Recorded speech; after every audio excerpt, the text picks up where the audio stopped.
Welcome, PopGeeks universe. My name is Eileen, and today our friends at the Epic Adventure podcast are going to do a review of the tabletop RPG Acheron. And let's send it on over to Steve and Christina. Hello, I'm Steve Kellams. And I'm Christina Stiso. And we just stopped over from the Epic Adventure podcast to take a few minutes and give you a quick game review. Now, the game we're going to review is Acheron, and that comes to us from Dark World Studios. The Acheron game was sent to us to review, and we did read it several times, although we have not played it, so keep that in mind during this review. And since we're going to try to keep this short, I'm just going to start. I had problems with this game, and really it started with not being sure what I was trying to play. The press release that came out with it talked about how it was supposed to be a grim noir, grim punk game. They said it was Orwell's 1984 mixed with Call of Cthulhu. Yeah. And that I thought was really cool, except I didn't read that at the beginning at all. Yeah. The other press release that's on their website talks about it being a 1930s grim punk game, which also would be an interesting thought, except I don't get that at the beginning either. As a matter of fact, reading through this, there's so much information kind of left out at the beginning. Now, the game is built on a lot of love. There are a lot of people involved in it. Obviously, a tremendous amount of work and energy. But not knowing what game I'm playing really made me struggle reading through this and getting the rules. And I read through it several times. Mm-hmm. Speaking of rules. Yeah. So when I approach this like I do anytime I get a new game. First thing I do is I sit down and I try to create a character. And the walkthrough for character creation it's a little dense. There's a lot of steps to creating a character. There's a lot going on. Unfortunately, the rules section that explain what all those different things mean doesn't come till the very end of the book, which is one of my personal pet peeves, but that's just a layout issue. Mechanically, it's very similar. If you're familiar with Dungeons & Dragons 5th edition, it will be pretty similar to you. Had a big Pathfinder feel with me, very too. Pathfinder-y. So if you're a Pathfinder 2nd edition person or even 1st edition, it'll probably be pretty familiar, which means there's a lot of math in this thing. Yes. Yeah, you've got the same...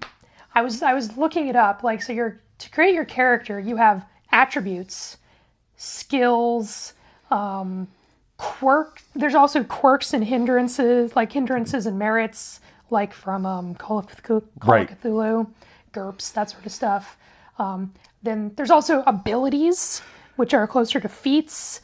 And all those are added to a 20-sided die roll, which means you get difficulty checks in this game that go up to 35. Yes. So lots of bonuses that are going to be included in those die rolls. Right, it's not just dice, there's also numerical modifiers. So most of the rolls that I was looking at were like 4 or 5 specific dice, based on stats and different things, plus a modifier. So it can get a little complicated. And again, we go back to the rule book, which I think is where my biggest problem is almost organization. I felt like I wanted to take a razor blade, rip it all up and reform it, because when I talked about tone or theme, I read 200 and almost 50 pages before I found the fact that there's a big wall surrounding the world here. Yeah, that's at the very, very end. That should be something early in this book, kind of explaining what it is. The core mechanic of this book isn't described till page 350. Yeah. Again, something I would like to see much earlier in the book to give me an idea when I get into that character creation, what I'm trying to do. Yeah, it almost feels like it's written with the assumption that you're coming from Dungeons and Dragons and that you're just assuming everything is the same, which is not an assumption that I have, but is probably an assumption a large number of people do. But it's not exactly the same, because there's no advantage or disadvantage. Like the major thing of Dungeons and Dragons. Well, you talk about an assumption coming in. I felt like I was tuning into the final season of Supernatural television show. Kinda, yeah. Had never watched the ones before. I think that, as we said, we hadn't played it. We only read it, which was a real struggle for me. Maybe if I had an experienced game master that was running the game, that was able to ease me into that lore, it would make sense. Mm-hmm. I've read this book 4 times now, and I still don't know why the agents are wearing masks at the beginning. Yeah. It seems seems to be something important. It seems to be a thing, but then it completely disappears within the book.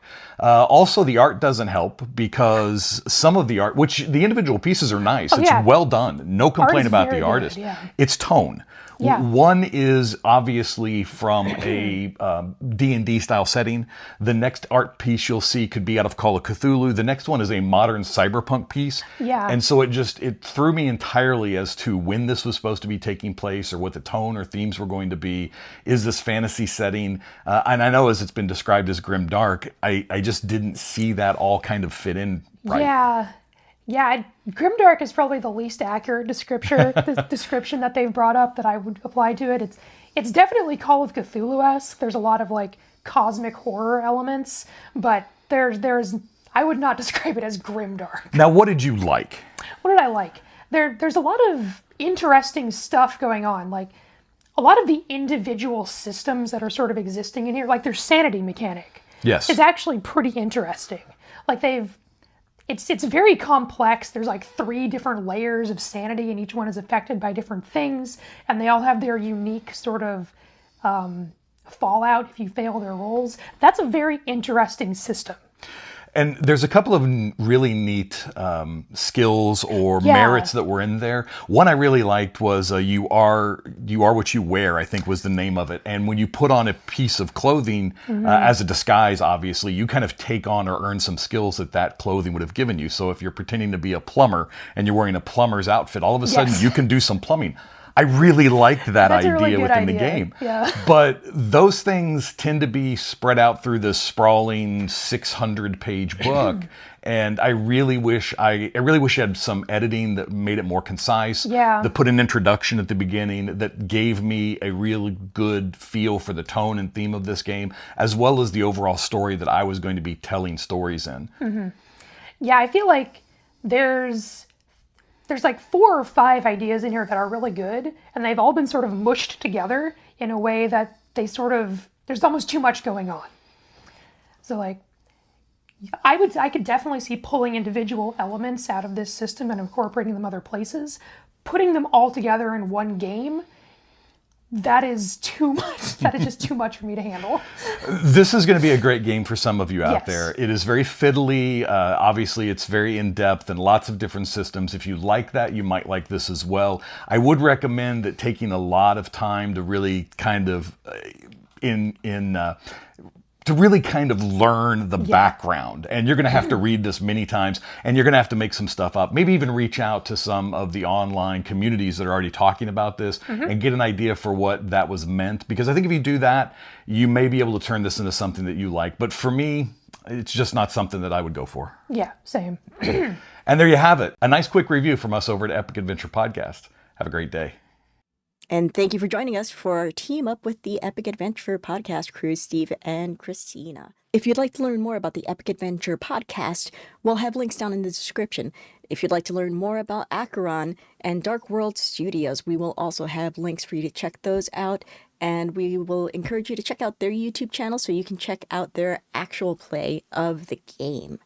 Have you played Acheron? Why don't you let us know in the comments what you thought of the game, where you thought its strengths lie, and where you thought its weaknesses were, what might be able to be improved.